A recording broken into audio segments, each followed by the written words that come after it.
बताया था पिछले वीडियो में कि जो लॉ था, सेट्स का जो लॉ था, commutative law, distributive law, identity law, है ना, इन तमाम लॉ के बारे में आपको हम बताए थे और इस लॉ से संबंधित हम लोग बताए थे प्रूफ करने के लिए। तो कुछ हमने प्रूफ भी किया था और कुछ अभी प्रूफ कर देते हैं, है ना, और इसको 2-3 बार आप बनाएंगे तो आपको अच्छे से समझ में भी आ जाएगा।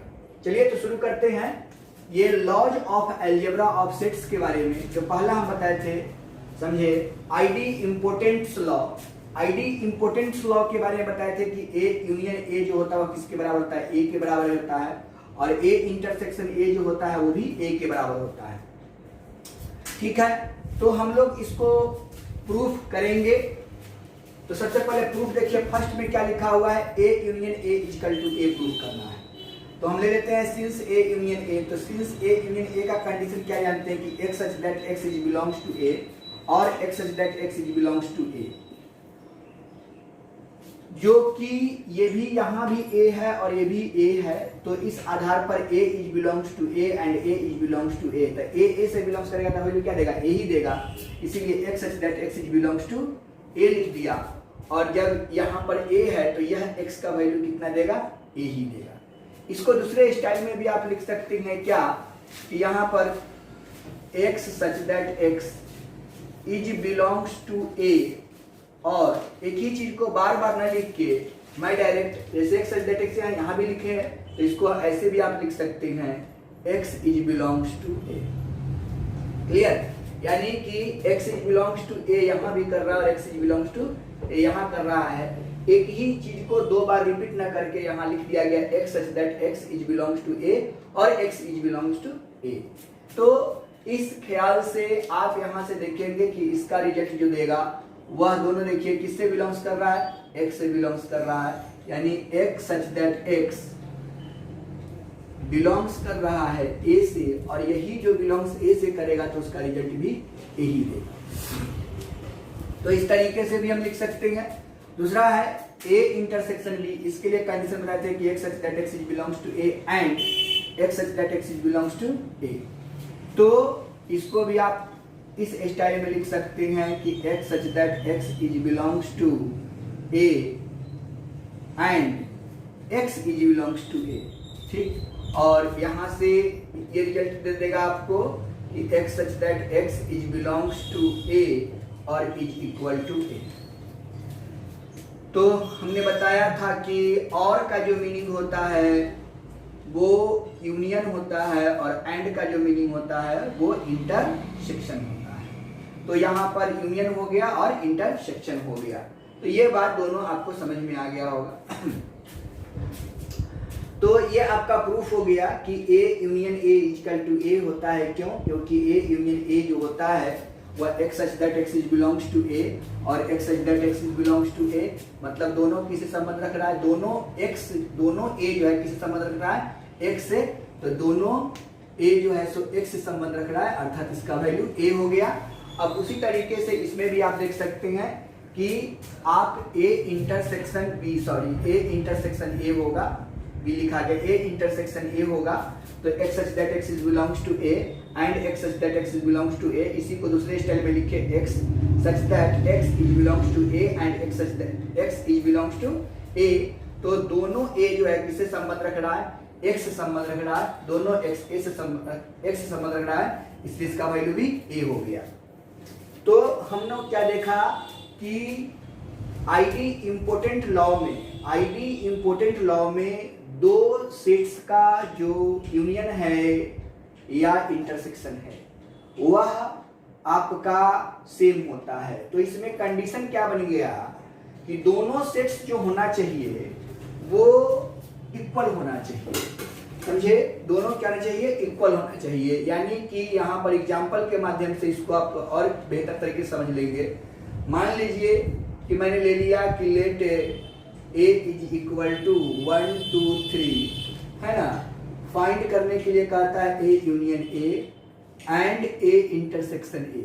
तो इस केस में क्या करेंगे कि सिंस a यूनियन a कहने का अर्थ हुआ 1 2 3 को यूनियन करना है 1 2 3 से। तो आप भाई देख लो कि हैंस ए यूनियन ए क्या मिला, आप देखिए ए यूनियन ए जो आपको मिला, जो इसमें एलिमेंट्स है वही इसमें एलिमेंट्स है। तो हमको पता है कि एलिमेंट्स को लिखना है लेकिन रिपीट करके नहीं। तो यहाँ पर आप 1 2 3 लिख दो। तो भाई देखो कि ए यूनियन ए निकाले तो क्या मिला, यही चीज मिल गया। तो इस तरीके से भी हम प्रूफ कर सकते हैं और लेट करके ऐसे भी प्रूफ कर सकते हैं। अब अगेन जो आपका दिया हुआ है A intersection A equal to A, तो फिर से लिख देंगे सिंस ए इंटरसेक्शन ए, तो ए का मान 1 2 3 इंटरसेक्शन 1 2 3। तो देखिए दोनों में सेम एलिमेंट है तो कॉमन क्या होगा 1 2 3 ही हो जाएगा। इसीलिए मैंने क्या देखा ए इंटरसेक्शन ए जो है तो 1 2 3 किसके बराबर था, ए के बराबर था, यही ना माने थे आप, ए के बराबर था तो ए हो गया। तो हमने क्या देखा कि एक एग्जाम्पल के माध्यम से भी प्रूफ कर सकते हैं और इस माध्यम से भी हम प्रूफ कर सकते हैं। तो आईडी इंपोर्टेंट लॉ तो समझ में आ गया। अब आईडी इंपोर्टेंट लॉ के बाद हो गया आइडेंटिटीज लॉ। आइडेंटिटीज लॉ में क्या होता है उसको समझ लीजिए। देखिए आइडेंटिटीज लॉ का मतलब होता है कि कोई सेट ऐसा हो जो दूसरे अननोन सेट से यूनियन हो या इंटरसेक्शन हो लेकिन उसके रिजल्ट में कोई परिवर्तन न हो, तो उसको हम बोलते हैं आइडेंटिटी लॉ। तो अब देखिए यहाँ पर ए यूनियन फाई को लिया गया, तो ए यूनियन फाई को लेंगे तो वैल्यू क्या देगा, ए ही देगा। तो क्या हो जाएगा आइडेंटिटी। अब यहाँ पर क्या है कि ए आपका कोई सेट है और फाई कोई दूसरा सेट है, नल सेट है। तो ये कोई सेट है और ये कोई सेट, अलग अलग दो सेट है, उसका यूनियन करने के बाद भी हमको सेट दे दिया ए, इसलिए इसको हम लोग आइडेंटिटी लॉ बोलेंगे। अब देखिए यहाँ पर ए कोई सेट है और यू कोई दूसरा सेट है जो यूनिवर्सल सेट है, उसका इंटरसेक्शन करेंगे तो वैल्यू क्या देगा, ए देगा। यानी कि आपका किसी दूसरे अननोन सेट के साथ अगर यूनियन या इंटरसेक्शन करने के बाद जो सेट्स है वही सेट्स पुनः रह जाता है, तो उसको हम लोग क्या बोलते हैं, उसको हम लोग बोलते हैं आइडेंटिटीज लॉ। तो अब देखिए ए यूनियन फाई की बात अगर करें तो ए यूनियन फाई का कंडीशन तो होगा x that x belongs to A, बीच में यूनियन का चिन्ह है इसलिए और होगा x that x belongs to phi. समझ गए। इसी को हम लोग दूसरे स्टाइल में लिखने के लिए भी बताया हूं मैं कि आप इसको लिखेंगे कैसे, इसको आप कैसे लिखेंगे उसके बारे में थोड़ा सा हम बता दें फिर से। अभी बताया हूं, दोनों स्टाइल आपको मैं बताता चला जा रहा हूं ताकि आपको कोई कंफ्यूजन ना हो और आराम से उसको कर सके आप लोग। चलिए तो इसको हम लोग ए यूनियन फाई के बारे में सोचते हैं। तो ए यूनियन फाई को हम क्या लिख सकते हैं, x such that x is belongs to A. समझे, यूनियन का मतलब होता है और x is belongs to phi.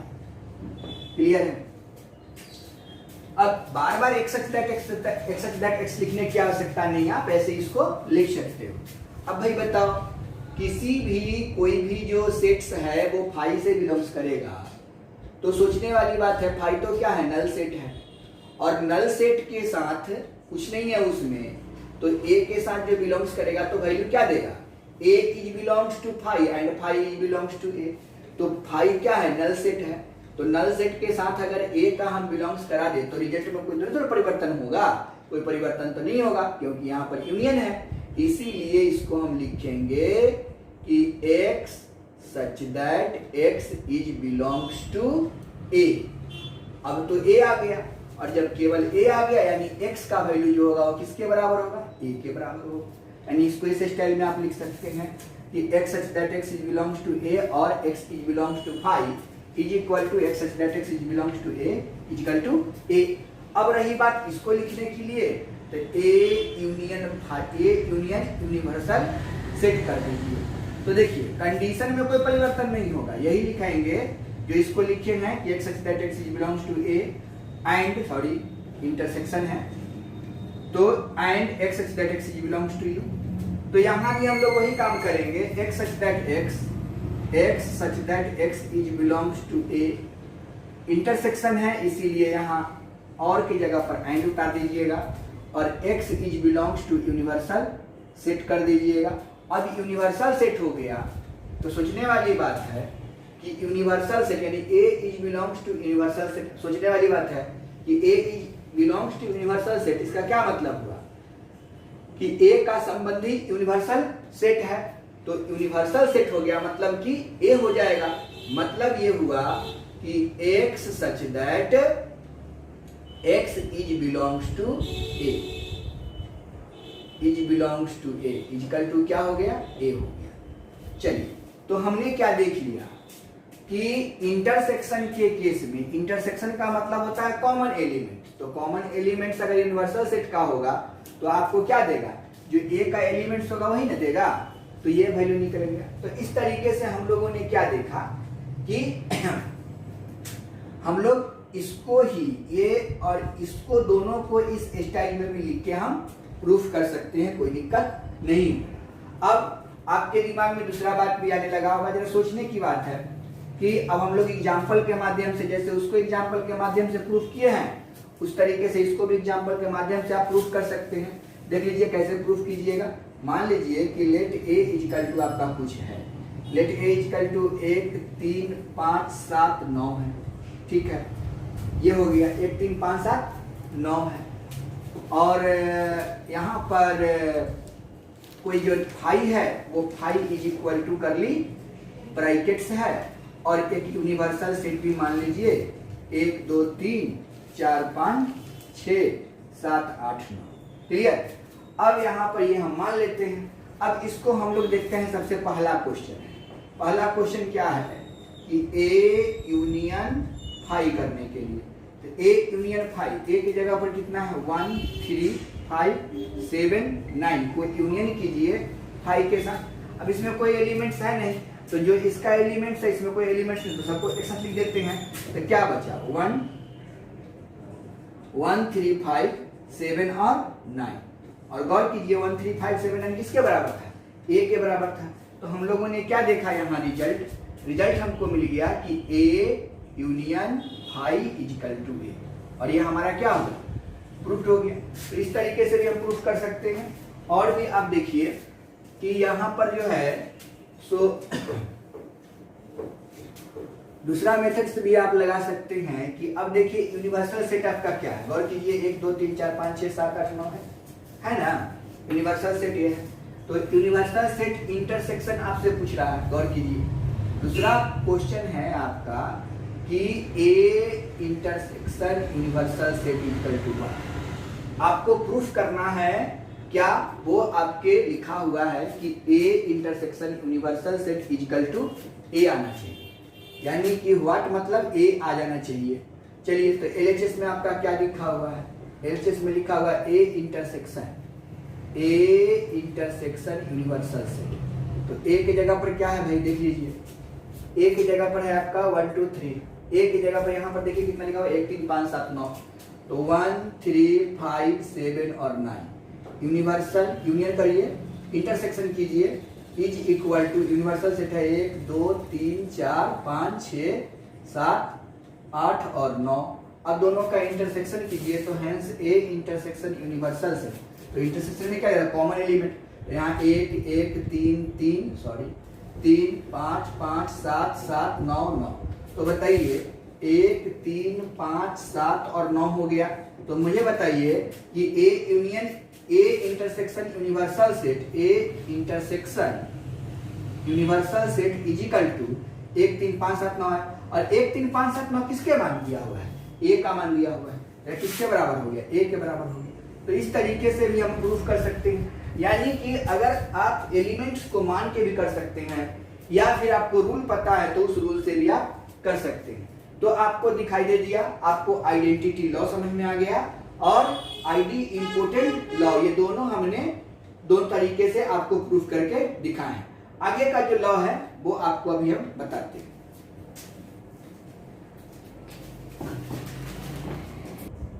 चलिए देखिए, तो ये कॉमेटेटिव लॉ जो है वो क्या कहलाता है, A union B equal to B union A, और A intersection B equal to B intersection A. मतलब अगर आप उसके एलिमेंट्स को बदल देते हैं, सेट्स को बदल देते हैं, तो उसके रिजल्ट में कोई परिवर्तन नहीं होता है। तो मैंने आपको बोला था कि ए यूनियन बी या बी यूनियन ए का जो रिजल्ट है वो हमको पता नहीं है, तो हम लोग क्या करते हैं कि लेट एक्स बी द, है ना, arbitrary elements of A union B. Then अगर एक्स ए यूनियन बी का जो रिजल्ट होगा वो क्या होगा, एक्स होगा, तो उसको हम मान लेंगे।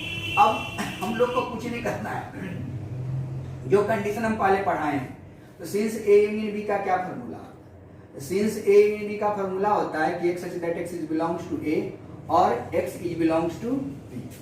इसका क्या अर्थ है कि ए, अगर ये ए यूनियन बी है तो इसको हम लोग लिख सकते हैं कि hence x is belongs to A union B, क्योंकि ये एक्स का एलिमेंट है तो x is belongs to A union B अगर करेंगे तो इसको क्या लिखेंगे, x is belongs to A, और इसका और होता है तो और x is belongs to B.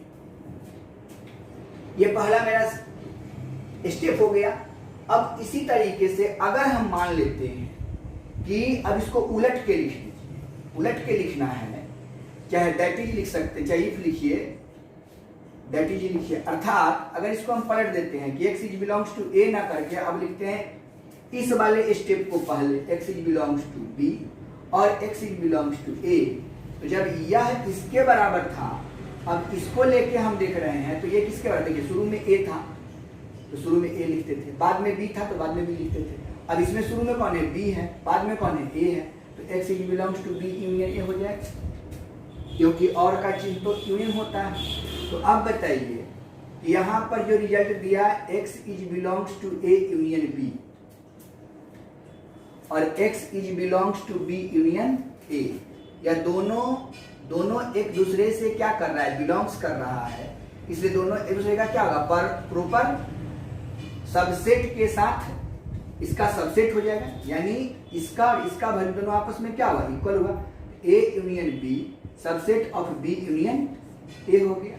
तो अब बताइए इसमें से इसको हटा दिया जाए प्रॉपर सबसेट को, तो क्या हो गया, A union B equal to B union A हो जाएगा, और ये आपका क्या हो जाएगा, कॉम्पिटिटिव लॉ हो जाएगा। दूसरे तरीका से भी आप क्या लिख सकते हैं इसको, आप सिंपल बात देख लीजिए कि ए यूनियन, हम सिंपल लिख सकते हैं इसको क्या, कि x is belongs to A union B, ठीक है। इसको यहाँ से ये तो लाइन लिखना ही पड़ेगा, तो x is belongs to A union B, तो ये किसके बराबर है, एक्स, यह आपको बराबर हो जाएगा x is belongs to A और x is belongs to B, ठीक। इसी को हम अगर लिखते हैं कि x is belongs to B और x इज बिलोंग्स टू क्या, a, तो यह किसके बराबर हो जाएगा, x is belongs to b union, b शुरू में लिए ना, b यूनियन a हो जाएगा। मतलब इस स्टेप को लिए तो ये दिया और इस स्टेप को लिए तो ये दिया, तो हम लिख सकते हैं कि since a union B proper subset of B union A लिख सकते हैं।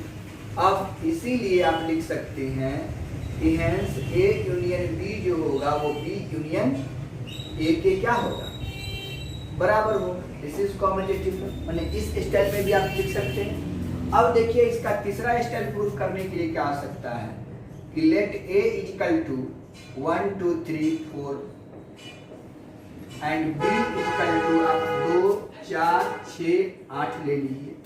हेंस ए यूनियन बी निकालिएगा तो आपका क्या हो जाएगा, देखिए सारे एलिमेंट्स को लिख देना है, रिपीट नहीं करना है। तो 1 2 3 4 इसमें है और 2 4 6 8 उसमें है, तो 1 तो लिखाएगा, 2 लिखाएगा, 2 दो बार रिपीट करके एक बार लिखाएगा ना, 3 लिखाएगा, 4 लिखाएगा, 6 लिखाएगा और 8 लिखाएगा, ये हो गया। एंड अब B यूनियन A निकाल के देखिए, तो B वाला को पहले लिखना है, हमको B वाला के सेट को पहले लेना है, A वाला को, तब भी आप देखिए रिपीट्स नहीं करना है तो क्या लिखिएगा, 1 लिखिएगा, चाहे 2 ही लिखिए, 2 से शुरू कीजिए, 2 लिखिए, 4 लिखिए, 6 लिखिए, 8 लिखिए, 2 4 6 8 लिखा गया। तो बाकी इसमें 2 4 को छोड़ दीजिए, लेकिन कितना बचेगा, 1 और 3 बचेगा। तो यहाँ से आपको क्या दिखाई दे रहा है कि जो एलिमेंट्स A यूनियन B के पास है वही एलिमेंट्स B यूनियन A के पास है, अर्थात दोनों आपस में क्या हो गया, A union B equal to B union A हो गया, और ये आपको प्रूफ हो गया। तो इस तरीके से भी आप प्रूफ कर सकते हैं। अब हम लोग क्या करेंगे, उसको समझ लीजिए कि यहाँ पर ए इंटरसेक्शन बी है और बी इंटरसेक्शन ए है, तो क्या करेंगे, लिखेंगे सिंस, कुछ नहीं बदलाव करना है, सब कुछ वही चलेगा। अब यहाँ पर इसको आप आराम से प्रूफ कर सकते हो, यहाँ पर चीज क्या कर दोगे इंटरसेक्शन का, तो यहाँ और क्या बन जाएगा, एंड बन जाएगा और यही चीज आ जाएगा। तो यहाँ पर बात यही लिखेंगे, लेकिन यहाँ पर इंटरसेक्शन का चिन्ह हो जाएगा, बाकी सब वही रहेगा। और जहाँ और है वहां पर क्या हो जाएगा, एंड हो जाएगा। और यहाँ पर भी क्या लिख देंगे, इंटरसेक्शन कर देंगे, यानी इंटरसेक्शन और एंड का चिन्ह लगा के और ये वाला प्रूफ कर देंगे, इसी मेथड से कंप्लीट हो जाएगा। तो आपको एक ये क्लियर कर दिए और वो अपने से आप क्लियर कर लेंगे। मुझे पूर्ण विश्वास है कि आपसे बन जाएगा, क्योंकि इसका कंडीशन आपको हम लिख दिए हैं। इसका कंडीशन आपको फिर से लिख देते हैं कि x such that x is belongs to A and x such that x is belongs to B लिखिए, चाहे x is belongs to B कर दीजिए, बस हो गया। अब यहीं से आप लिख सकते हैं कि x is belongs to A intersection B, तो इसको आप क्या लिखिएगा, x is belongs to equal to x is belongs to A and x is belongs to B, and दूसरा कर दीजिएगा x is belongs to B intersection A, तो इसको ये क्या लिखिएगा, x is belongs to B and x is belongs to A। From equation first and second से भी लिख सकते हैं, फ्रॉम फर्स्ट एंड सेकेंड से लिख सकते हैं कि x is belongs to A intersection B equal to x is belongs to B intersection A लिख सकते हैं। x is belongs to खत्म हो जाएगा, इसको लिख सकते हैं A intersection B proper subset of B intersection कितना, B इंटरसेक्शन A। अब इस सब प्रॉपर सबसेट को हटा दीजिए, तो A इंटरसेक्शन B और equal to B intersection A, और ये प्रूफ होगी। तो बिल्कुल आसान तरीका से हमको प्रूफ करना सीख जाए। अब इसको एग्जाम्पल अगर आपको लेने की इच्छा है तो ये और ये एग्जाम्पल फिर से आप लेट करके ले सकते हैं। ए इंटरसेक्शन बी अगर भाई मोरे निकालिएगा, ए इंटरसेक्शन बी अगर निकालिएगा एग्जाम्पल के माध्यम से, तो आप देख सकते हैं कि कॉमन क्या है, 4 है, 2 है और 2 है, बाकी तो है नहीं। तो यहाँ पर कितना बनेगा, 4 और 2 बन जाएगा और ये इसका आंसर हो जाएगा। अब तो हम लोग ए इंटरसेक्शन बी निकाले, बी इंटरसेक्शन ए निकालिएगा, तब भी क्या जाएगा, 4 और 2 ही हो जाएगा। तो 4 2 यहाँ भी हो गया, तो दोनों आपस में क्या हो गया, इक्वल हो गया, यानी इंटरसेक्शन में भी एग्जाम्पल से भी क्या हुआ, इक्वल हो गया।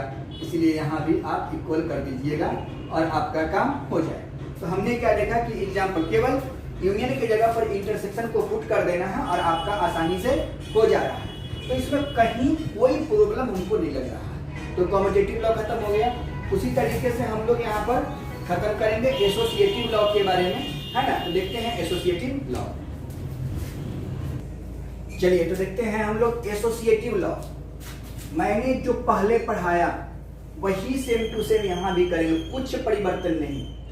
देखिए यहाँ पर क्या लिखा हुआ है, A union B union C लिखा हुआ है। तो ए यूनियन बी जो हुआ वह एक पार्ट हुआ और यूनियन सी जो हुआ वह दूसरा पार्ट हुआ। तो पहले हम लोग इसका ये दोनों जो ब्रैकेट्स के अंदर होता है उसको एक पार्ट मानेंगे और ब्रैकेट के जो बाद होगा उसको एक पार्ट मानेंगे, और इस दोनों को हम लोग क्या करेंगे, जो रूल है यूनियन का उसको लागू कर देंगे। उसके बाद तोड़ने का जिसके साथ यूनियन का भी रूल लागू कर देंगे। तो सबसे पहले जो ब्रैकेट्स के अंदर है उसको एक पार्ट्स मानेंगे और उसके बाहर वाले को एक पार्ट्स मानेंगे। दोनों के रिजल्ट को तोड़ने के बाद ही हम कुछ करेंगे। सबसे पहले हम लोग देखते हैं कि मैंने बोला था कि इसका रिजल्ट क्या होगा मुझे पता नहीं है, तो उसको हम लोग x माने कि let x be and arbitrary elements of A union B union C. हम लिख रहे हैं इसको मान लिया, जिसको प्रूफ करना होता है उसको हम लोग मान लेते हैं। देन क्या होता है हम लोग देखते हैं। तो x इज बिलोंग्स टू, क्योंकि x किससे संबंध रखता है, तो x इज बिलोंग्स टू जो क्वेश्चन है उसको आप लिख दीजिए।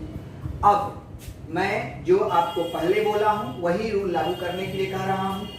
अब आप जरा मुझे गौर से देखिए और समझिए इस बात को कि मैं क्या कह रहा हूं। x is belongs to this elements first part और x is belongs to second part. देखिए x is belongs to first part, union का चिन्ह है इसलिए और लिखे, x is belongs to second part जो सी है उसको लिखेंगे, जो पहले हम करते थे।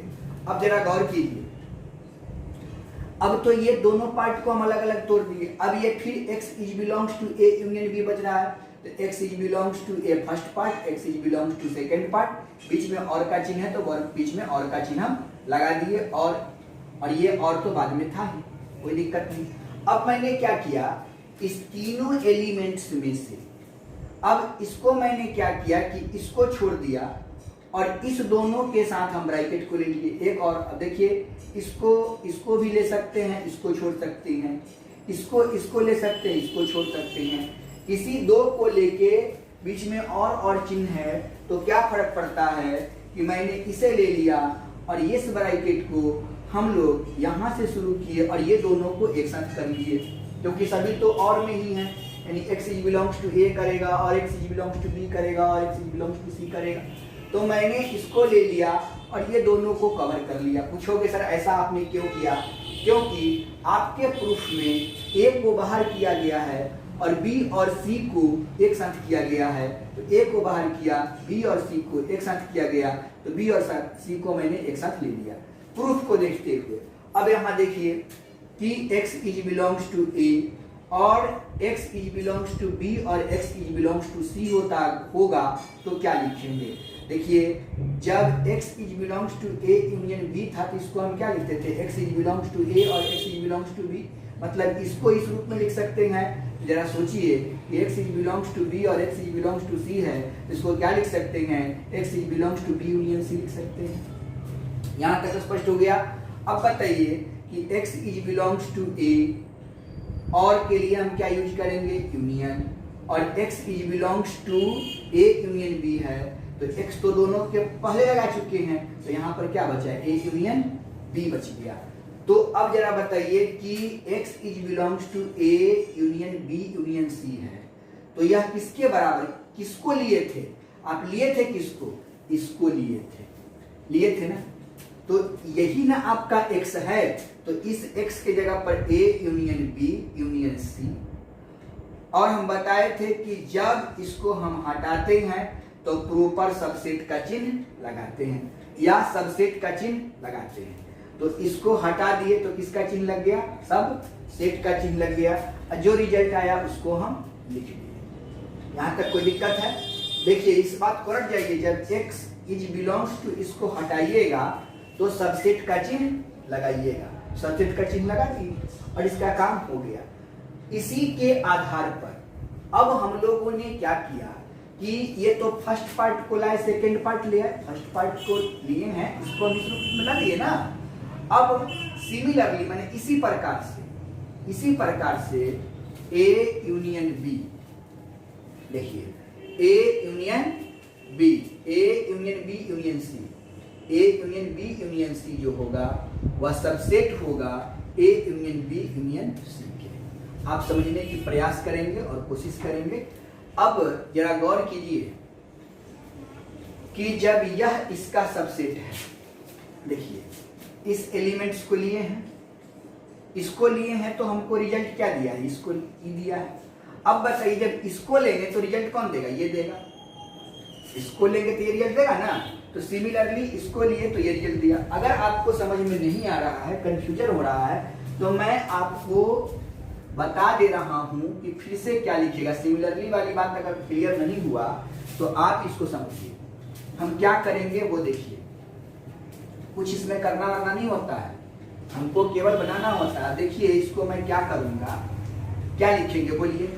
इसको तो हम x मान के बनाए हैं, तो हम लिख सकते हैं कि लेट y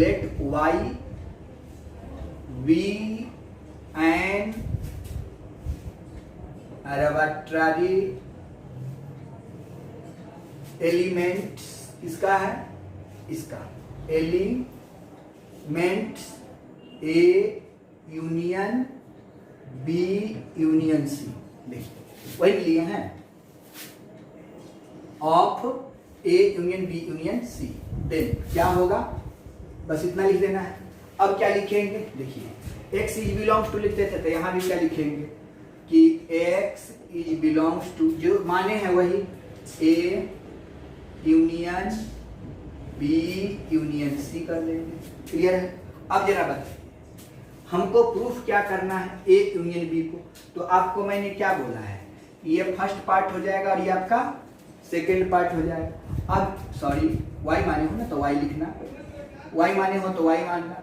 अब इसको क्या लिखेंगे कि वाई इज बिलोंग्स टू, जैसे यहाँ लिखे हैं देखिए वाई इज बिलोंग्स टू, यहाँ पर कौन पार्ट है, फर्स्ट पार्ट, तो वाई इज बिलोंग्स टू ए, इस चिन्ह को क्या बोलते हैं और बोलते हैं। वाई इज बिलोंग्स टू क्या लिखेंगे, बी यूनियन सी लिख देंगे। अब बताइए कि यहाँ से Y is belongs to A और ये ब्रैकेट के अंदर है तो इससे संबंध करवाइएगा तो क्या लिखेगा, y is belongs to b और y is belongs to c। जरा आप सोचिए हमको प्रूफ में क्या करना है, इस c को बाहर छोड़ देना है।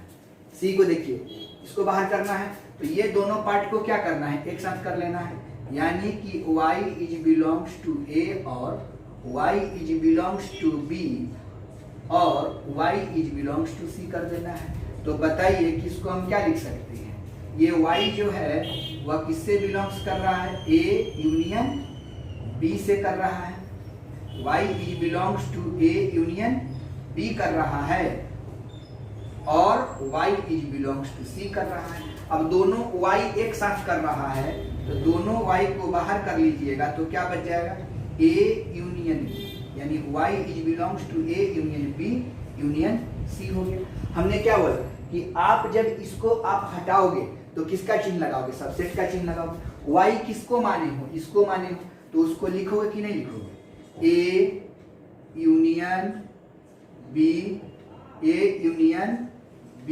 Union c। इसको हटाने के लिए प्रॉपर सबसेट और लिखोगे a union b union c। अब बताइए यह इसके बराबर आ गया कि नहीं आ गया, तो इसको हम लोग क्या माने थे, फर्स्ट कंडीशन, और ये आपका क्या हो गया, second condition. From first and second, तब इसको इक्वेशन फर्स्ट मान लीजिए, इसको एक सेकेंड मान लीजिए और तब लिख दीजिएगा from equation first and second. तो फर्स्ट एंड सेकेंड से आपको क्या मिल गया कि आप देखो कि ये इसके बराबर है, ये इसके बराबर है, तो आपको मिल गया A union B union C जो है वह किसके बराबर हो रहा है, ए को बाहर कर दिए, ठीक है, A union B union C के बराबर हो गया और ये आपका प्रूफ हो गया। तो आपने क्या देखा, अगर मैं डायरेक्ट इसको लेके और इसको मैं डायरेक्ट भी कर सकता था तो कोई दिक्कत था नहीं, यह y के टर्म में आया, x के टर्म में आया, तो सिमिलरली इसलिए लिख दिए थे, इतना काम नहीं करने का पड़ेगा, आप उसको सॉल्व कर देंगे। अब मुझे बताइए कि एसोसिएटिव लॉ के इस टर्म को प्रूफ करना है तो मैं क्या करूं, फिर लिखेंगे लेट एक्स बी एंड, समझे, arbitrary elements of A intersection, है ना, बी इंटरसेक्शन सी, देन इसको लिख देंगे।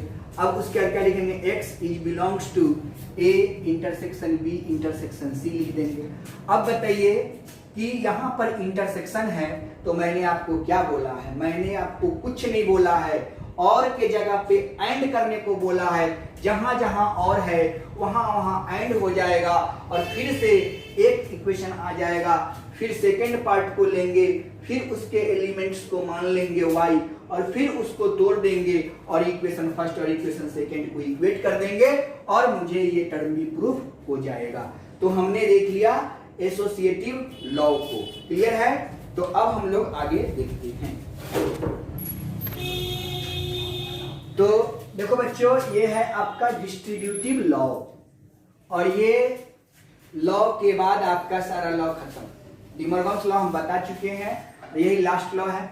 फिर से वही गीत गाएंगे जो पहले से गा रहे थे, let x be and arbitrary elements of A, जो लिखा रहा है फर्स्ट पार्ट उसको लिख दीजिए, A union B intersection C, then जो रहता है उसको हम x से बिलोंग्स करवा देंगे।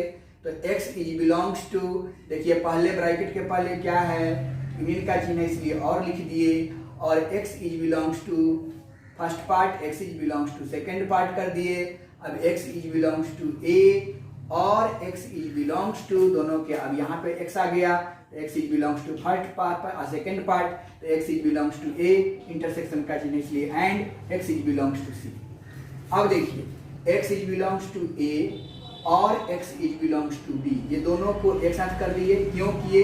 क्योंकि हमको प्रूफ करना है ए यूनियन बी, ये कर दिए और फिर एंड कर दिए और x is belongs to A और एक्स इज बिलोंग्स टू सी, इसको इसके साथ कर दिए।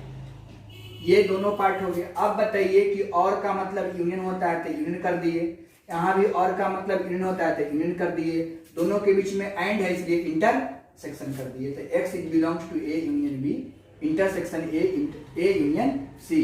एक्स को हटाते हैं, प्रॉपर सबसेट लगाते हैं, जो एलिमेंट्स रहता है उसको डाल देते हैं। तो एक्स किससे बिलोंग्स कर रहा था, इसको रख दिए और प्रॉपर सबसेट लगा दिए। क्या आया? A union B intersection A union C. Equation number first हो गया, ये पार्ट फर्स्ट हो गया।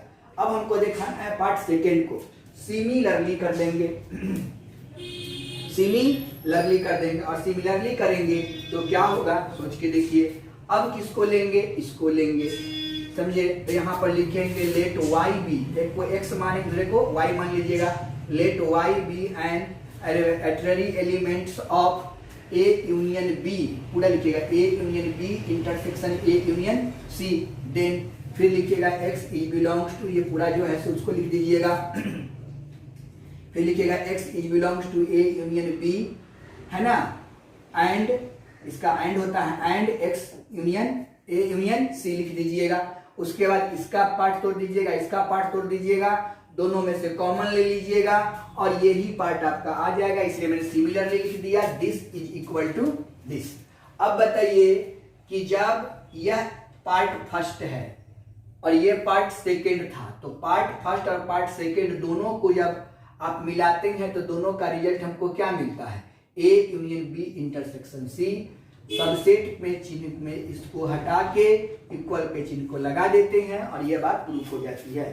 उसी तरीके से सेकेंड पार्ट को प्रूफ कीजिएगा तो क्या लिखिएगा भाई? यही लिखेंगे लेट एक्स बी। या सेकेंड पार्ट को प्रूफ कीजिएगा तो लेट, चाहे यही बात लिख दीजिएगा और यहां पर क्या लिखिएगा? X is belongs to,